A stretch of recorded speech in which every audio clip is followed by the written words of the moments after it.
जय माता दी। तुम माँ दुर्गा का आशीर्वाद आपके पूरे परिवार पर सदा सर्वदा बना रहे। प्रिय भक्तजनों, आज नवरात्रि का तीसरा दिन है और नवरात्रि के तीसरे दिन में आप सुनेंगे दुर्गा सप्तशती का तीसरा और चौथा अध्याय। तो आइए पूरी भक्ति भाव से आज की कथा का श्रवण करते हैं। तो प्रिय भक्तजनों, दुर्गा सप्तशती का पाठ जब भी करना चाहिए तब कवच, अर्गला और कीलक, इन तीनों अध्यायों का श्रवण जरूर करना चाहिए। इनके बिना सप्तशती कभी भी नहीं पढ़नी चाहिए।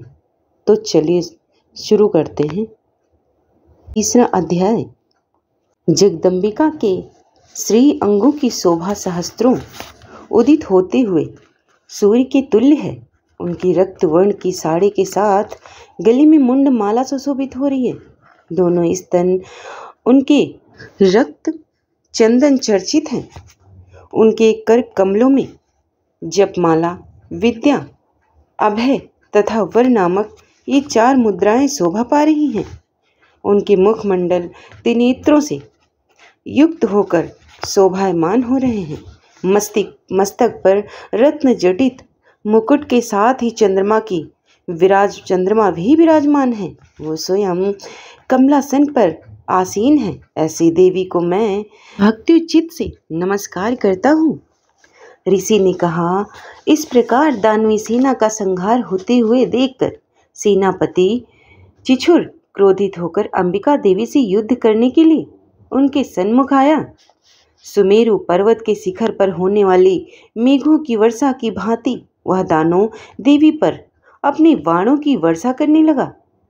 तत्पश्चात देवी ने अपने बाणों से उसके बाण समूहों को अनायास ही नष्ट करके उसके सारथी और रथ के घोड़ों को मार डाला। उनके साथ ही उसके धनुष तथा ध्वजा को भी काट कर फेंक दिया। धनुष के कट जाने पर उसके समस्त अंगों को अपने बाणों से छेद डाला।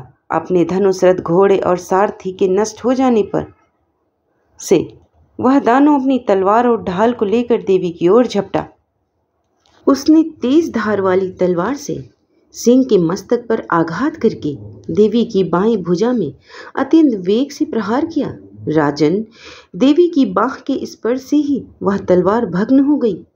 अपना प्रहार निष्फल होते देखकर उस राक्षस ने क्रोध से रक्त नेत्र करके हाथों में शूल उठाया। तब उस महादानव ने देवी भद्रकाली के ऊपर अपना शूल चलाया। वह आकाश मंडल में से गिरते हुए सूर्य मंडल के समान अपने तेज से दैदीप्यमान हो गया। बड़े वेग से उस शूल को अपनी ओर आते देखकर प्रत्युत्तर में देवी ने भी अपना शूल चलाया। देवी के शूल के प्रहार से दानव शूल के सैकड़ों खंड हो गए। साथ ही उस शूल के द्वारा महाबली सेनापति चिछुर का प्राणांत हो गया। महिषासुर के महावीर सेनानायक चिछुर के वधोपरांत देवताओं का पीड़क चामर नामक राक्षस हाथी पर सवार होकर लड़ने के लिए आया। उसने आते ही देवी पर शक्ति का आघात किया, परंतु जगदम्बिका ने उसे केवल हुंकार मात्र से ही घायल कर एवं निष्प्रभ करके तत्क्षण भूमि पर सुला दिया। अपनी खंडित शक्ति को देखकर चामर परम कुपित हुआ। क्रोध से भरकर उसने शूल का वार किया, किंतु देवी ने उस शूल को अपनी बाणों द्वारा काट गिराया। इतनी में अवसर पाकर देवी का सिंह हाथी के मस्तक पर उछल पड़ा और दोनों दानों के साथ बाहु युद्ध करने को उद्यत हुआ। वे दोनों लड़ते लड़ते हाथी से भूमि पर उतर आए और अत्यंत क्रोधित होकर परस्पर प्रचंड प्रहार करते हुए लड़ने लगे। तत्पश्चात देवी का सिंह आकाश की ओर प्रबल वेग से उछल पड़ा और गिरते समय अपने पैनी पंजों के प्रहार से चामर का सिर धड़ से भिन्न कर दिया। इसी प्रकार उदग्न दैत्य पत्थरों और वृक्षों की चोट खाकर रणस्थल में देवी के हाथों मारा गया और कराल राक्षस की दांतों, घूंसों एवं थप्पड़ों की मार से भूमि पर गिर पड़ा। गदा के प्रहार से देवी ने उद्धत नामक राक्षस को चकनाचूर कर दिया। भिंदीपाल से वासकल एवं बाणों से ताम्र तथा अंधक को यमराज के घर भेज दिया। त्रिनयना परमेश्वरी ने अपने त्रिशूल से उद्ग्रास से उद्ग्रीव तथा महाहनु नामक दानों को मार गिराया। विडाल दैत्य के मस्तक को तलवार के आघात से मुंडहीन कर दिया। धुरधर और दुर्मुख नामक दोनों राक्षसों को अपने बाणों से बीध कर यमालय में भेज दिया। इस प्रकार अपनी सेना का क्षय होते देख कर महिषासुर ने भैंसे का रूप बनाकर देवी के गणों को त्रस्त करना प्रारंभ किया। उसने किसी किसी को थूथन से मारकर, किसी किसी पर खुरों के प्रहार से, किसी किसी को पूंछ की चोट से और कुछ को अपने सिंहों से विदीर्ण कर दिया। कुछ गणों को प्रबल वेग में, किसी को सिंहनाद के द्वारा, किसी को घुमाकर और कितनों को अपने निश्वास वायु के झोंके से भूमि पर गिरा दिया। इस प्रकार गणों की सेना को तितर बितर करते वह राक्षस भगवती के सिंह को मारने के लिए वेग से झपट पड़ा। इससे महामाया को अतीव क्रोध उत्पन्न हुआ। उधर महाबलशाली महिषासुर भी क्रुद्ध होकर भूमि को अपने खुरों से खोदने लगा और अपने सींगों से उठा उठा कर बड़े बड़े पर्वतों को फेंक कर गर्जन करने लगा। उसके वेग से घुमाने के कारण पृथ्वी अत्यंत क्षुभित होकर फटने सी लगी। उसकी पूंछ से टकरा कर सागर पृथ्वी को जलमग्न करने लगा। हिलते हुए सिंहों के प्रहार से बादलों के समूह छिन्न छिन्न हो गए। उसके श्वास की प्रबल आयु के कारण उठते हुए सैकड़ों पर्वत आकाश से भूमि पर गिरने लगे। उसी महादानों की क्रोध की मुद्रा का अपनी ओर लक्ष्य देखकर चंडिका देवी ने भी उसको मारने के लिए उस पर महान क्रोध प्रकट किया। सर्वप्रथम देवी ने अपना पाश फेंक कर उस महाबली असुर को बांध लिया। उस महारण स्थल में बन जाने पर उस राक्षस राज ने भी अपने बनावटी महेश स्वरूप का परित्याग कर दिया। तुरंत ही वह दैत्य मायावी सिंह के रूप में देवी के सामने आ गया। ऐसी स्थिति में जैसे ही जगदम्बिका ने उसका सिराच्छेदन करना चाहा, त्यों ही वह राक्षस खड्गधारी पुरुष भेष में दिखाई देने लगा। देवी ने तत्काल ही बाण वृष्टि करके ढाल और तलवार के सहित उस महिषासुर को भेद दिया। तब वह मायावी राक्षस गजराज के रूप में परिवर्तित हो गया। गजराज के वेग से वह राक्षस अपनी सूंड से देवी के विशाल सिंह को खींचने लगा और गरजने लगा। खींचने का प्रयास करते ही देवी ने अपनी तलवार से उसकी सूंड काट ली। तदनंतर उस महादानव ने पुनः अपने पहले वाले भैंसे के रूप को ग्रहण कर लिया और पहले की तरह चराचर प्राणियों सहित त्रैलोक को आतंकित करने लगा। तत्पश्चात जगत जननी चंडिका भवानी बारंबार उत्तम मदपान करते हुए आंखें लाल करके हंसने लगी। वह राक्षस बल और पराक्रम के बाद पर्वतों को देवी पर निक्षेप करने लगा। उस समय उसके चलाए हुए पर्वतों को देवी अपने बाणों से विदोण करते हुए बोली। मधु के मत से बोलते समय उनका मुख लाल हो रहा था और जिह्वा लड़खड़ा रही थी। देवी बोली, ओ मूढ़, मैं जब तक मधुपान करती हूँ तब तक तो खूब मनमानी कर मेरे हाथ से। यही तेरी मृत्यु होने पर अब शीघ्र ही देवगण भी गर्जना करेंगे। ऋषि ने कहा। ऐसा कहकर देवी उछलकर उस दैत्य पर चढ़ बैठी। अपने पैरों से उसे दबोच कर देवी ने शूल से उसके कंठस्थल में प्रहार किया। दबाव के शिकंजे में जकड़ा होने पर भी महिषासुर अपने मुख से दूसरे रूप से बाहर होने लगा। अभी वह शरीर के अर्धभाग में ही बाहर निकल सका था कि देवी ने अपने बल से उसे रोक दिया। वह दैत्य अर्ध निर्गतावस्था में ही देवी के साथ युद्ध में लग गया। तब देवी ने बहुत बड़ी तलवार से उसके मस्तक का छेदन कर दिया। महिषासुर के मरते ही उसकी बची खुची सेना हाहाकार करती हुई खड़ी हुई तथा समस्त देव अत्यंत आनंदित हुए। देवताओं ने दिव्य होकर गान किया और भगवती दुर्गा की स्तुति की। गंधर्वराज प्रमुदित होकर गान करने लगे तथा अप्सराएं भी नाचने लगी। तो यहाँ पर समाप्त होता है तीसरा अध्याय और अब पढ़ेंगे चौथा अध्याय। जिन देवी को देवगण चारों ओर से आवृत रखते हैं और सिद्धि लाभ की आकांक्षा वाले मनुष्य जिनकी सेवा शुश्रूषा में तत्पर रहते हैं, उन जया नाम वाली दुर्गा देवी की आराधना करना उचित है। उनके अंगों का वर्ण काले मेघों के समान श्याम रंग का है।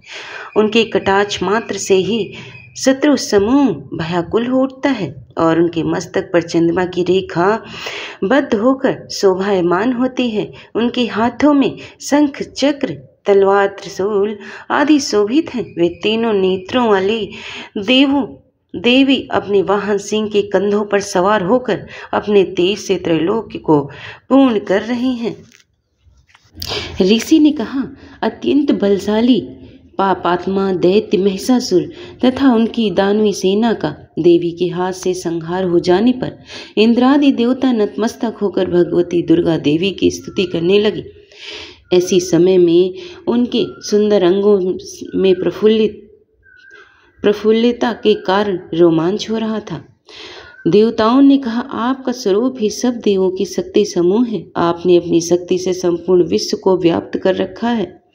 आप समस्त देवों तथा महर्षियों के द्वारा परम पूज्य हैं। हे जगदम्बा, हम आपको भक्ति भाव से प्रणाम करते हैं।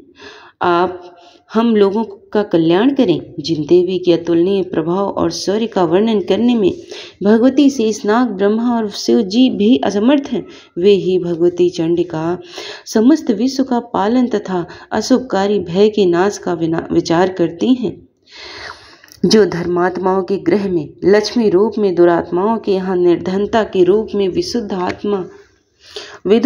अंतःकरण वाले पुरुषों के हृदय में बुद्धि के रूप से, सुजनों में श्रद्धा रूप से तथा कुलीन मनुष्यों में लज्जा के रूप में विराजमान रहती हैं, उन महामाया भगवती दुर्गा को हम सब प्रणाम करते हैं। हे देवी, आप समस्त विश्व का पालन करती हैं।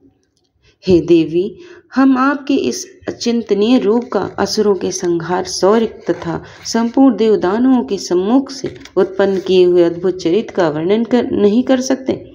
आप ही विश्व की उत्पत्ति में कारण स्वरूप हैं। आप में 3 गुण सत्व रज और तम विद्यमान हैं, फिर भी दोषों के साथ आपका संपर्क नहीं होता। भगवान विष्णु तथा शिव जी भी आपकी महिमा को नहीं जान सकते।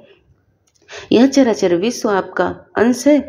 आप ही सब जीवों के लिए आश्रयभूत हैं, क्योंकि एकमात्र आप ही सबकी मूलभूत आव्याकृता परा प्रकृति हैं।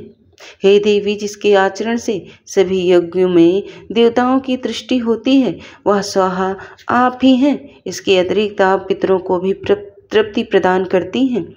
इस कारण सभी लोग आपको सुधा के नाम से भी संबोधित करते हैं।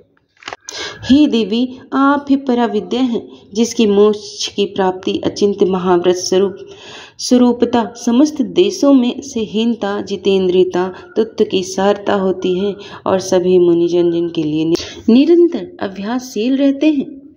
आप शब्द स्वरूपा अत्यंत निर्मल ऋग्वेद, यजुर्वेद तथा उद्गीय छंद के रूप में गाया जाने वाला एक प्रकार का भेद मंत्र है के मनोरम पद्य के पाठ से युक्त सामवेद की आधार है। आप ही देवी तीनों और वेद और 6 ऐश्वर्य की समस्त भगवती हैं। विश्व का उत्पत्ति एवं पालन के नियम निमित्त आप वर्ता, कृषि एवं जीविका के रूप में प्रादुर्भूत हुई हैं। आप जगत की महान पीड़ा के नाश करने हैं। हे देवी, संपूर्ण शास्त्रों के तत्व का ज्ञान प्राप्त करने के लिए आप मेधा शक्ति हैं। दुस्तर संसार सागर से तारने वाली नौका स्वरूपिणी दुर्गा देवी आप ही हैं। आपके किसी पदार्थ में आसक्ति नहीं है। आप ही कैटप के शत्रु महान विष्णु के वश में निवास करने वाले लक्ष्मी तथा शिव सुंदर सम्मानित गौरा देवी भी हैं। आपका मुखमंडल मृदु हास्य से युक्त निर्मल पूर्ण चंद्रबिंब के समान और उत्तम सुर की आभा से भासित है। फिर भी आपके इस अनुपम लावण्य को देखकर महिषासुर ने कुपित होकर आप पर आघात कर दिया है। यह बात आश्चर्य में डाल देने वाली है। हे देवी, वही मुख जब क्रोध की मुद्रा में उदयकालीन चंद्रमा के समान अरुण तथा वक्र बाहों के कारण भयंकर हो उठा, तब उस रूप को देखकर महिषासुर का सहसा प्राणांत नहीं हुआ। वह और भी अधिक आश्चर्य की बात है, क्योंकि क्रुद्ध यमराज के सामने कौन प्राणी जीवन धारण करने में समर्थ हो सकता है। हे परमात्म स्वरूपा देवी, आप प्रसन्न हो। आपके प्रसन्न होने पर विश्व का उत्थान होता है और कुपति होने पर तीनों वंशों का नाश होता है। यह बात अनुभव द्वारा ही प्रत्यक्ष प्रमाणित हुई है। आपकी क्रोधाग्नि में महिषासुर की विशाल वाहिनी सेना भी क्षण मात्र में भस्म हो उठती है। आप सदैव अभ्युदय करनी है। आप जिन लोगों पर कृपा दृष्टि रखती हैं, वे ही लोग देश में सम्मान, धन, ख्याति प्राप्त करते हैं। उन लोगों का कर्म कभी शिथिल नहीं होता तथा वे ही अपने स्त्री, पुरुष, पुत्र और भृत्यों के साथ रहकर धन्य होते हैं। हे देवी, आपकी ही कृपा कटाक्ष से धर्मात्मा व्यक्ति श्रद्धापूर्वक सदैव धर्माचरण में निरत रहता है और उसके प्रभाव से स्वर्गलोक को प्राप्त करता है। अतएव आप निश्चय ही त्रैलोक को मनोवांछित फल प्रदान करती हैं। हे माँ दुर्गे, आप स्मरण मात्र से ही सब जीवों का भय निवारण करती हैं और स्वास्थ्य मनुष्यों द्वारा चिंतन करने पर उन्हें परम कल्याणकारी बुद्धि देती हैं। सुख, दरिद्र और भय हारी देवी, आपका चित्त परोपकार के निमित्त सदैव द्रवित रहता है। ऐसा दूसरा कौन है? हे देवी, जो राक्षस अनंत काल तक नरक भोग करने के लिए पापाचार करते रहे, उन्हें युद्ध में भय करके स्वर्ग भेजने तथा संसार को सुखी करने के उद्देश्य से ही आप उनका वध करती हैं। आप अपने शत्रुओं पर शास्त्रों का आघात क्यों करती हैं?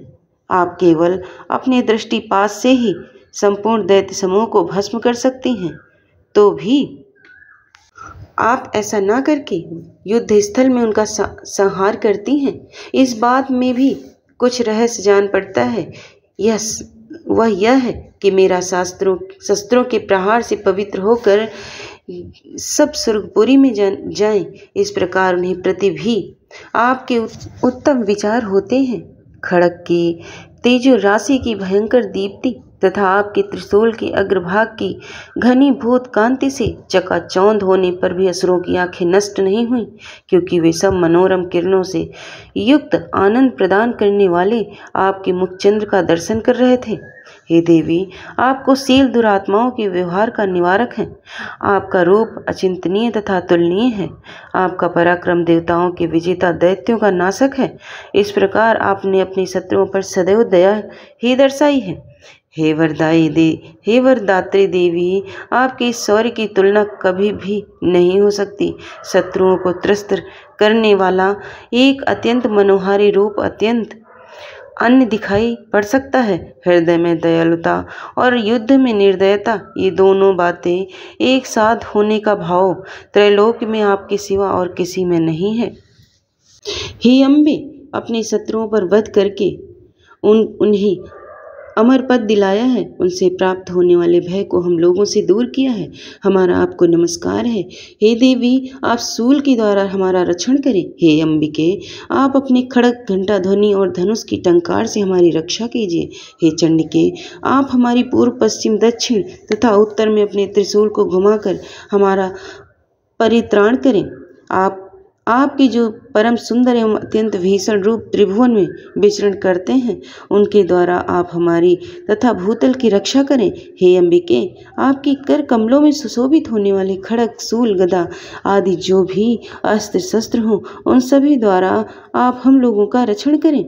ऋषि ने कहा। इस प्रकार सब देवों ने उन्हें जगन माता का मिलकर स्तवन तथा नंदन कानन इंद्र के बागीचे का नाम के दिव्य पुष्प एवं गंध चंदनादि के द्वारा पूजन किया। तदनंतर दिव्य धूपों का सुगंध अर्पित किया। तब देवी ने करबद्ध होकर प्रणाम करते हुए उन देवताओं से कहा। देवी ने कहा, हे देवगण, तुम सब लोग मुझसे इतना अभीष्ट पदार्थ मांग लो। तब देवताओं ने कहा, भगवती की कृपा से हम लोगों सभी की आकांक्षाएं पूर्ण हो गई हैं। अब कुछ भी इच्छित वस्तु मांगने के लिए नहीं है। हे महेश्वरी, हम लोगों का एक परम शत्रु महिषासुर मारा गया। इतने पर भी आप यदि हम लोगों को कुछ देना चाहती हैं तो हम लोगों को यही इच्छा पूरी कीजिए कि जब भी कभी भी हम आपका स्मरण करें तब आप दर्शन देकर हम लोगों को संकट से मुक्त करें। हे देवी प्रसन्न वदना अंबिके, जो भी व्यक्ति इन स्रोतों के द्वारा आपकी आराधना करे उसे धन धान्यादि तथा स्त्री पुत्रादि के संपन्न करें तथा सदैव हम लोगों पर अपना आशीर्वाद बनाए रखें। ऋषि बोले, हे राजन, देवी ने अपने तथा विश्व के कल्याणार्थ पर भद्रकाली देवी को स्तुति द्वारा प्रसन्न किया। तब वे तथास्तु ऐसा ही कहकर वहीं से अंतर्ध्यान हो गई। हे राजन, पूर्व काल में त्रैलोक्य की हितकांक्षिणी देवी जिस प्रकार देवों के शरीर से प्रादुर्भूत हुई थी वह सब कथा मैंने तुम्हें सुना दी है। इसके पश्चात देवों की हितकारिणी देवी दुष्ट दैत्यों तथा शुंभ और निशुंभ नामक राक्षसों के संहार के लिए जिस प्रकार गौरी देवी के अंगों से अवतरित हुई थी उसका वर्णन मैं तुम्हें सुनाता हूँ। और यहीं पर चौथा अध्याय समाप्त होता है। और अब हम पढ़ेंगे कवच।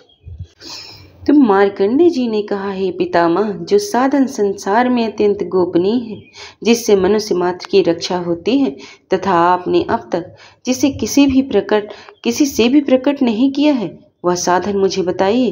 ब्रह्मा जी ने कहा, हे ऋषि श्रेष्ठ, संपूर्ण प्राणियों का कल्याण करने वाला देवी का कवच, रक्षा के लिए पहने जाने वाले एक विशेष प्रकार की पहनावे को कवच कहते हैं। इसी तरह यह स्रोत भी है। इस पाठ से साधक सर्वदा सुरक्षित रहता है, अत्यंत गोपनीय है। हे महामुने, उसे सुनिए। हे मुने, दुर्गा की 9 शक्तियां हैं। पहली शक्ति का नाम शैलपुत्री हिमालय कन्या पार्वती है। दूसरी शक्ति का नाम ब्रह्मचारिणी, परम ब्रह्मा परमात्मा को साक्षात कराने वाली। तीसरी शक्ति चंद्रघंटा, चंद्रमा जिसकी घंटा में हो। ये चौथी शक्ति कोसमांटा, सारे संसार में जिसके उदर में निवास करता है। पांचवी शक्ति स्कंद माता कार्तिकेय की जननी। छठी शक्ति सातवीं शक्ति कालरात्रि समुद्र सृष्टि का संहार करने वाली तथा आठवीं शक्ति महागौरी, शिव के महाकाली करने पर क्रोध से जिन्होंने तपस्या कर ब्रह्मदेव से गौरवर्ण का वरदान प्राप्त किया। नवी शक्ति सिद्धिदात्री, समस्त जगत को अणिमा लघिमा प्राप्ति प्राकाम महिमा ईसित्व सित्व कामावसीता गरिमा, इन 8 रूपों से सिद्धि देने वाली हैं। ये 9 दुर्गा कही गई हैं। ये शक्तियाँ सर्वज्ञ ब्रह्मदेव द्वारा कही गई हैं। जो मनुष्य अग्नि में जल रहा हो, युद्ध भूमि में शत्रुओं से घिर गया हो तथा अत्यंत कठिन विपत्ति में फंस गया हो, वह यदि भगवती दुर्गा की शरण का आश्रय ले ले तो उसका कभी युद्ध या संकट में कोई बिगाड़ नहीं सकता। उसे कोई विपत्ति घेर नहीं सकती और न उसे शोक दुख तथा भय की प्राप्ति हो सकती है। जो लोग भक्ति पूर्वक भगवती का स्मरण करते हैं उनका अभ्युदय होता रहता है। हे भगवती, जो लोग तुम्हारे स्मरण करते हैं निश्चय ही तुम उनकी रक्षा करती हो। प्रथम चामुंडा, चंडमुंड का विनाश करने वाली देवी, प्रेत के वाहन पर निवास करती हैं। वाराही महेश के आसन पर रहती है। इंद्री का वाहन ऐरावत हाथी है। वैष्णवी का वाहन गरुड़। माहेश्वरी बैल के वाहन पर, कौमारी मोर के आसन पर विराजमान है। जो विष्णु पर पत्नी भगवती लक्ष्मी तथा कौमारी मोर के आसन पर विराजमान है। श्री विष्णु पत्नी भगवती लक्ष्मी के हाथों में कमल है तथा वे कमल के आसन पर निवास भी करती हैं। श्वेत वर्ण वाली ईश्वरी वृष बैल पर सवार हैं। भगवती ब्रह्मणी सरस्वती संपूर्ण आभूषणों से युक्त हैं तथा वे हंसासन पर विराजमान रहती हैं। अनेक आभूषण तथा रत्नों से दैदीप्यमान उपर्युक्त सभी देवियां सभी योग शक्तियों से युक्त हैं। इनके अतिरिक्त और भी देवियां हैं जो दैत्यों के विनाश के लिए तथा भक्तजनों की रक्षा के लिए क्रोध युक्त होकर रथ में सवार रहती हैं तथा इनके हाथों में शंख चक्र गदा हक शक्ति हल मुसल खेटक तोमर परशु फरसा पास पशुओं का बांधने वाला विशेष प्रकार का अस्त्र, भाला, फरसा, फांस, शत्रुओं को बांधने वाला विशेष प्रकार का भाला, त्रिशूल तथा उत्तम सांग्र धनुष आदि शस्त्र विराजमान है। देवताओं की रक्षा करना ही एकमात्र उनके अस्त्र शस्त्र का धारण उद्देश्य है। महाभय का विनाश करने वाली महान बल, महाघोर पराक्रम तथा महान उत्साह से सुसंपन्न है महारुद्र की शक्ति तुम्हें नमस्कार है। शत्रुओं का भय बढ़ाने वाली देवी, तुम मेरी रक्षा करो। दुर्धस तेज के कारण मैं तुम्हारी ओर देख भी नहीं सकता। ऐन्द्री शक्ति एवं पूर्व दिशा में मेरी रक्षा करें तथा अभिन्न देवता की अग्नेय शक्ति अग्निकोण में हमारी रक्षा करें। वाराही शक्ति दक्षिण दिशा में खड्गधारिणी, नैत्रज्ञ कोण में वारुणी शक्ति, पश्चिम दिशा में तथा मृग के ऊपर सवार रहने वाली शक्ति वायव्य कोण है हमारी रक्षा करें। भगवान कार्तिकेय की शक्ति कौमारी, उत्तर दिशा में शूल धारण करने वाली ईश्वरी शक्ति, ईशान कोण में ब्रह्माणी ऊपर तथा वैष्णवी शक्ति के नीचे हमारी रक्षा करें। इसी प्रकार 100 के ऊपर विराजमान चामुंडा देवी 10 दिशाओं में हमारी रक्षा करें। आगे जया, पीछे विजया हमारी रक्षा करें। बाएं भाग में अजिता, दाहिनी भाग में अपराजिता, शिखा में उद्योतिन तथा सिर में उमा नियम पूर्वक हमारी रक्षा करें। ललाट में मालाधारी, दोनों भ्रू में नियम पूर्वक हमारी रक्षा करें। ललाट में भ्रू में हमारी रक्षा करें। यशस्विनी भू के मध्य भाग में त्रिनेत्रा तथा नासिका में यमघंटा हमारी रक्षा करें। दोनों नेत्रों के बीच शंखनी, दोनों कानों के मध्य में द्वारवासिनी, कपोलों में कालिका, कर्ण में मूल भाग में सांकरी हमारी रक्षा करें। नासिका के बीच सुगंधा, ओष्ठ में चर्चिका, इधर होठ में अमृत कला तथा जिह्वा में सरस्वती हमारी रक्षा करें। कौमारी दांतों की चंडिका, कंठ प्रदेश की चित्रघंटा, गले की तथा महामाया तालु की रक्षा करें। कामाक्षी ठोड़ी की, सरुमंगला वाणी की, भद्रकाली ग्रीवा की तथा धनुष को धारण करने वाली देवी रीढ़ प्रदेश की रक्षा करें। कंठ के बाहर नीलग्रीवा और कंठ की नल में नलकुबरी, दोनों कंधों की खड़गिनी तथा वज्र को धारण करने वाली देवी दोनों बाहु की रक्षा करें। दोनों हाथों में दंड को धारण करने वाली दंडिनी तथा अंबिका अंगुलियों में हमारी रक्षा करें। शूलेश्वरी नखों की तथा कुलेश्वरी कुछ प्रदेश में स्थित होकर हमारी रक्षा करें। महादेवी स्तनों की शक्ति को नाश करने वाली शोक नाशिनी मन की रक्षा करें। ललिता देवी हृदय में तथा त्रिशूल धारिणी उदर प्रदेश में स्थित होकर हमारी रक्षा करें। नाभि में कामनी तथा गुहा भाग में गुहेश्वरी हमारी रक्षा करें। कामिका तथा पूतना लिंग की तथा महिषवाहिनी गुदा में हमारी रक्षा करें। भगवती कटी प्रदेश में तथा विंध्यवासिनी घुटनों की रक्षा करें। संपूर्ण कामनाओं को प्रदान करने वाली महाबला जंघा की रक्षा करें। नरसिंही दोनों पैरों की घुट्टियों की तेजसी देवी, दोनों पैरों के पिछले भाग की श्रीदेवी और उंगलियों की तथा तलवासिनी पिछले भाग तलुओं की रक्षा करें। दृष्टा कराली अपनी दाढ़ों के कारण भयंकर दिखाई देने वाली नखों की ऊर्ध्वकेशनी देवी, केशों की कुबेर की शक्ति, रोम वाली की छिद्रों में तथा बाघेश्वरी त्वचा शरीर के ऊपरी भाग की चमड़ी में हमारी रक्षा करें। पार्वती देवी रक्त, मज्जा, वसा, मांस, हड्डी और मेदे की रक्षा करें। कालरात्रि दांतों की तथा मुक्टेश्वरी पित्त की रक्षा करें। पद्मावती मूलाधार में स्थित सहस्त्र दल, कमल में चूड़ामणि, कफ में ज्वालामुखी, नख राशि में उतन के तेज की तथा अभेदा जिसका किसी शस्त्र से भेदन न हो, सभी संधि जोड़ों में हमारी रक्षा करें। ब्रह्माणी शुक्र की छन्नेश्वरी छाया के धर्म को धारण करने वाली देवी हमारी अहंकार तथा मन बुद्धि की रक्षा करें। वज्रहस्ता वज्र को धारण करने वाली प्राण, अपान, व्यान, उदान एवं तथा अपान वायु की कल्याण से सुशोभित होने वाली कल्याण शोभना हमारे प्राणों की रक्षा करें। रस, रूप, गंध तथा शब्द स्पर्श रूप विषयों को अनुभव करते समय योगिनी तथा हमारे सत्व एवं रज तमोगुण की रक्षा नारायणी देवी करें। वाराही आयु की, वैष्णवी धर्म की, चक्रिणी चक्र को धारण करने वाली यश, कीर्ति, लक्ष्मी, धन विद्या की रक्षा करें। हे इंद्राणी तुम मेरे कुल की तथा हे चंडिके तुम मेरे पशुओं की रक्षा करो। महालक्ष्मी पुत्रों की तथा भैरवी देवी हमारी स्त्री की रक्षा करें। सुपथा प्रशस्त मार्ग पर चलने वाली हमारी पद की क्षेम करी, कल्याण करने वाले मार्ग की रक्षा करें।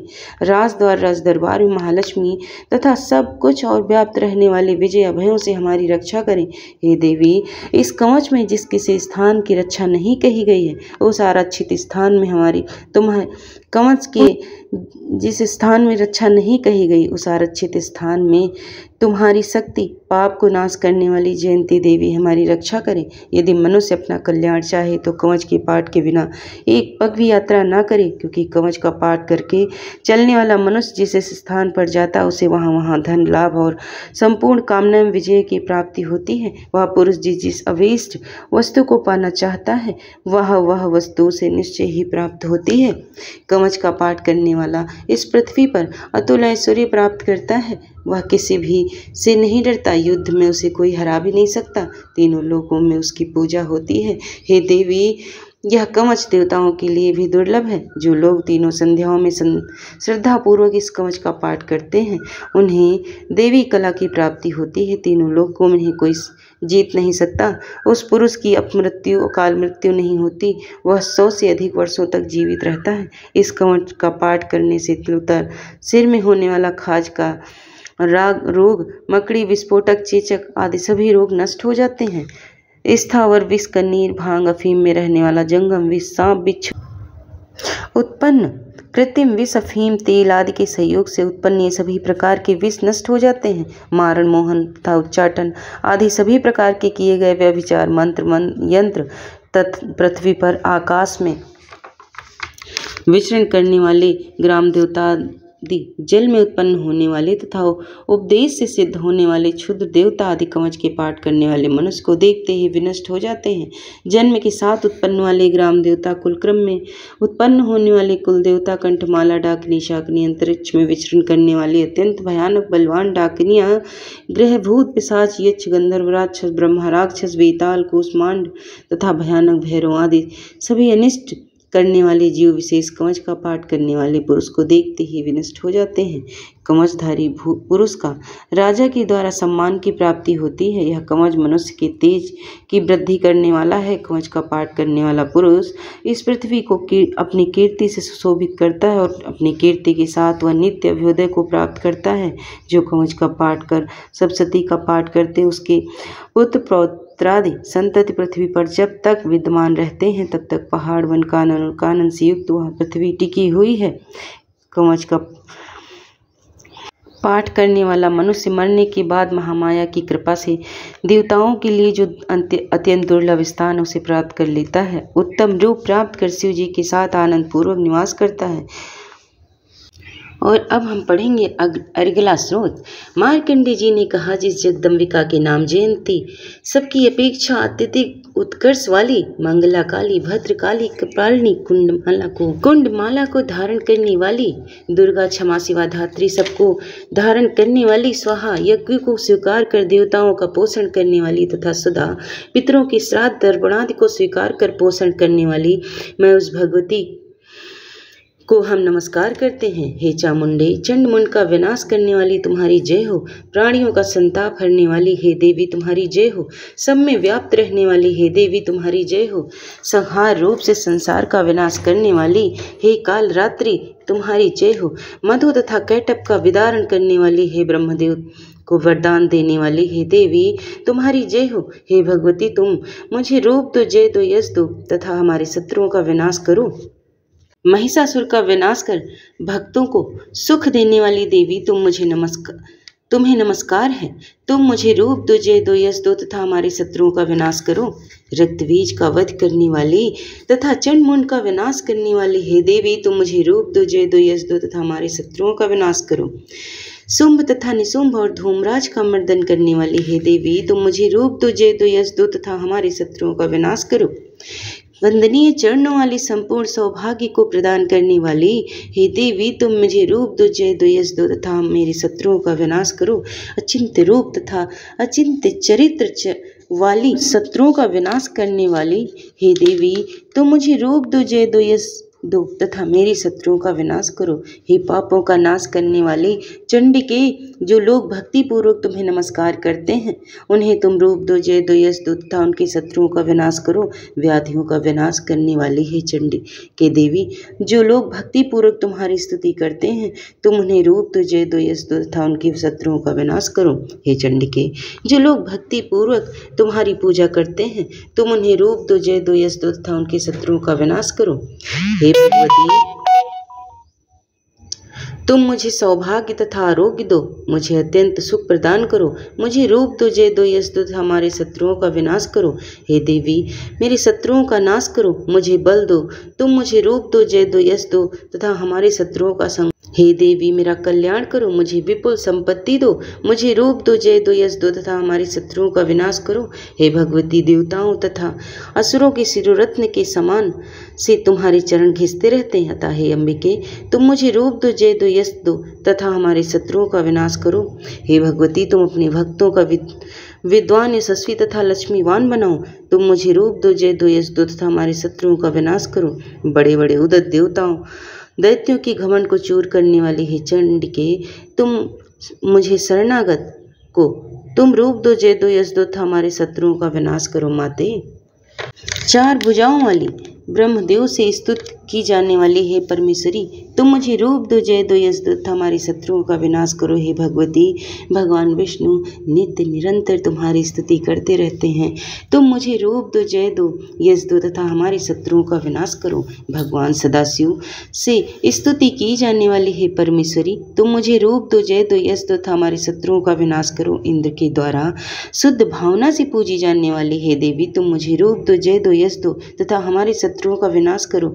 अपनी प्रचंड भुजाओं से दैत्यों की घमंड को चूर चूर कर देने वाली देवी, तुम मुझे रूप दो, जय दो, यश दो तथा हमारे शत्रुओं का विनाश करो। अपनी भक्त जन का अत्यंत आनंद बढ़ाने वाली हे अंबिके, तुम मुझे रूप दो, जय दो, यश दो तथा हमारे शत्रुओं का विनाश करो।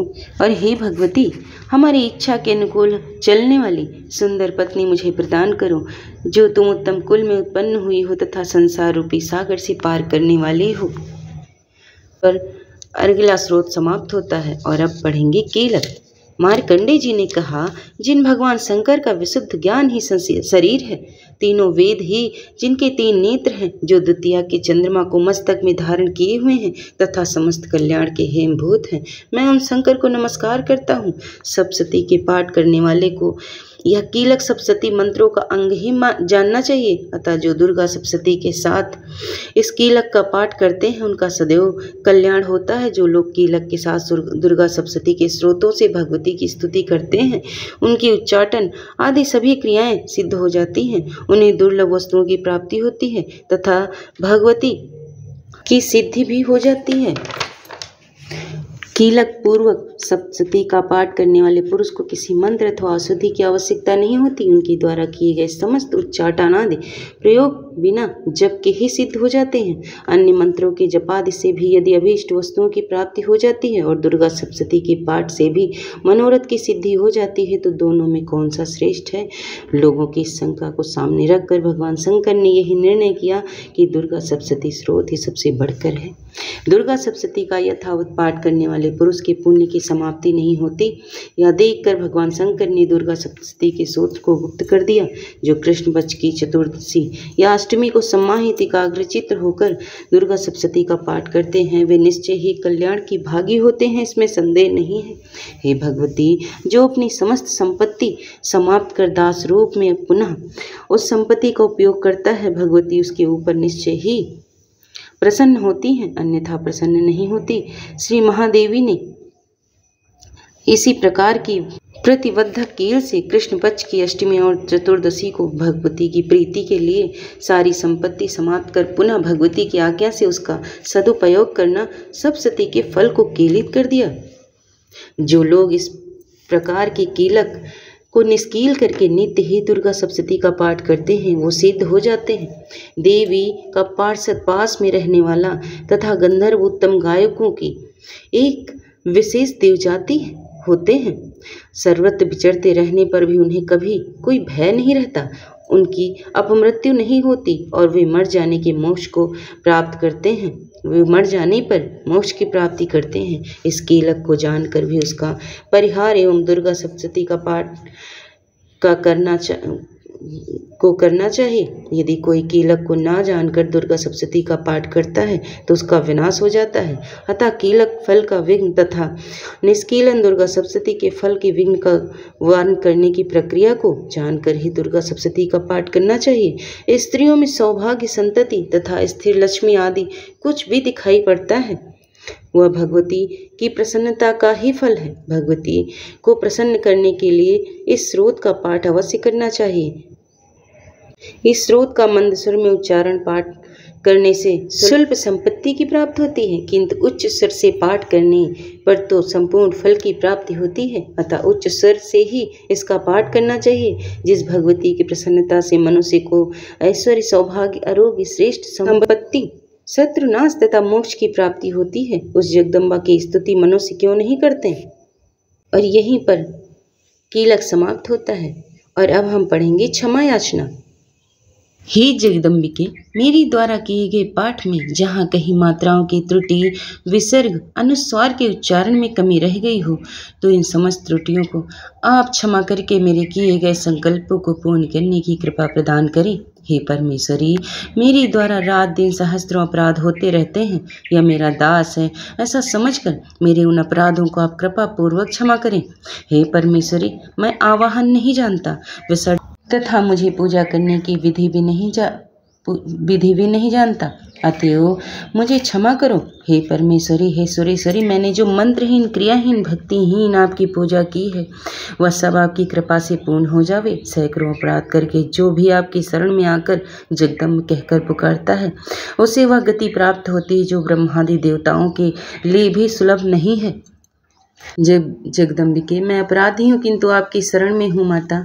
इस समय दया का पात्र हूँ, आप जैसा चाहें वैसा करें। हे परमेश्वरी देवी, अज्ञान से, भूल से अथवा बुद्धि की भ्रांति होने के कारण मैंने जो न्यूनता अधिकता कर दी हो वह सब क्षमा करें और मुझ पर प्रसन्न हुए माते। सच्चिदानंद स्वरूपा परमेश्वरी जगन माता कामेश्वरी, आप प्रेम पूर्वक मेरी यह कृपा स्वीकार करें, मेरी पूजा स्वीकार करें, मुझ पर प्रसन्न हुए। हे सुरेश्वरी, आप गोपनीय से गोपनीय वस्तुओं की रक्षा करती हैं। मेरे द्वारा दिए गए इस जब पाठ को ग्रहण कर स्वीकार करें। आपकी कृपा से मुझे सीधी सफलता प्राप्त होवे। और यहीं पर कथा समाप्त होती है। और अगर आपको अच्छी लगी है तो चैनल को लाइक, शेयर, सब्सक्राइब कर लेना और एक छोटा सा कमेंट कर दीजिएगा। धन्यवाद।